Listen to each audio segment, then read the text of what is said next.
So ayun guys, kamusta ang buhay? Kami nga pala ay pupuntahan. Pero di namin sasabihin kung saan, kaya panoodin nyo na lang.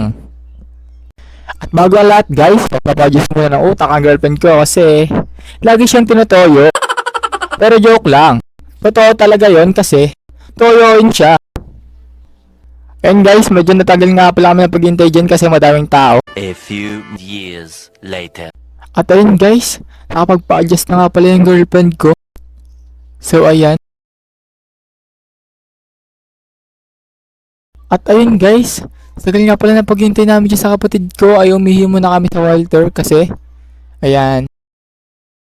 At sa tagal nga pala guys dyan ng kapatid ko ay napag-isip-isip namin kung tutuloy pa ba namin ang paggagala kasi dumidilim na.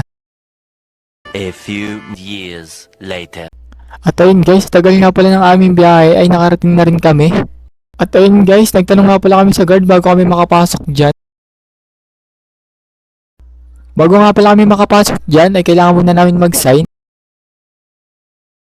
Ayun guys, nakapasok na kami at andito na tayo sa exciting part. Ayan, kita nyo naman mga excited na. So ayun guys, andito na nga pala kami at samahan nyo kami maglibot. Lilibutin natin ang kasaysayan ng buong mundo. So ayun guys, samahan nyo na kaming libutin ang buong mundo. Pero joke lang, sa Consuelo Park lang tayo guys. I got you and your vibes in my mind, I can't get them out, no matter how hard I try. I need you and your heart next to mine, yeah, I'm all about keeping you. So ayan guys, at ganyan nga pala ka-excited yung girlfriend ko. Ayan, sobrang excited talaga. Kita nyo naman, bungad pa lang kasi. Sobrang ganda na. Got no words, I'm just drowning. Guys, at napakaganda nga pala ng view dito. At kung gusto nyo nga pala pumunta dito guys, ay dito lang yan sa Santo Tomas, Batangas. So ayan guys, dahil natin nga pala ako dancer, tiktokan muna namin kayo.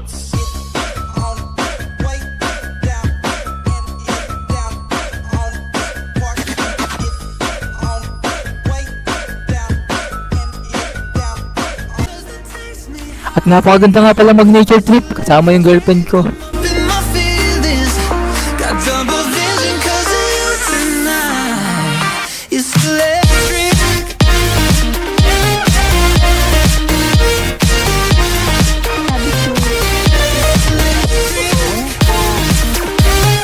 So ayun guys, kita nyo naman, napakaganda talaga. I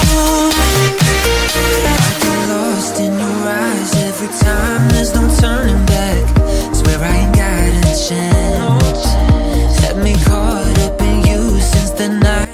Iba talaga ang saya pag mahal mo ang iyong kasama. Yung tipong lahat ng pagod namin ay napapalitan ng saya.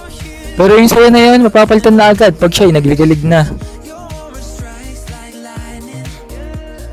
Napakaganda talaga niya guys.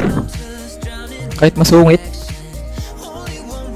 At dahil medyo paggabi na guys, at dahil nalibot na namin lahat, kami ay uuwi na. Napakasaya talaga at kami ay nag-enjoy. Dito nga, sa Consuelo Park. At yun guys, pauwi na kami. At nagmamadali na nga pala kami dyan kasi mga gutom na.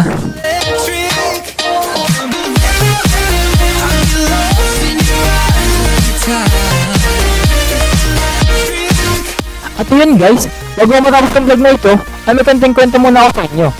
Ito ay may kwenta, pero di ko alam kung may ganda sa inyo. Charot! Matagal na talaga namin pinalano to. Kaso nga lang, di natutuloy kasi wala pa kaming masyadong time. So ngayon, may time na kami. Charar!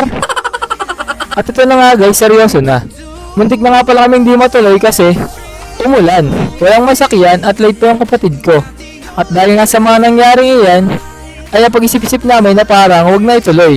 But with God's grace, natuloy itong gala na ito.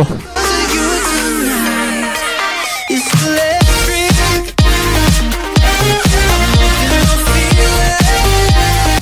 So ayun guys, sa haba nga pala ng aming binyaya ay nakarating na rin kami dito sa mall.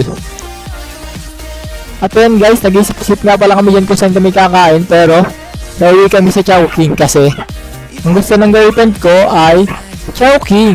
So ayan, dahil nga pala gentleman ako, charot! Ako na nagsabi ng pagkain pero pakitang tao lang yan. Charot! At dahil sabi ng girlfriend ko ay pagod na siya, Tingnan yung ginawa namin dyan, guys. Need you and At hanggang dyan na nga lang pala muna, guys. Bye-bye! See you on the next vlog!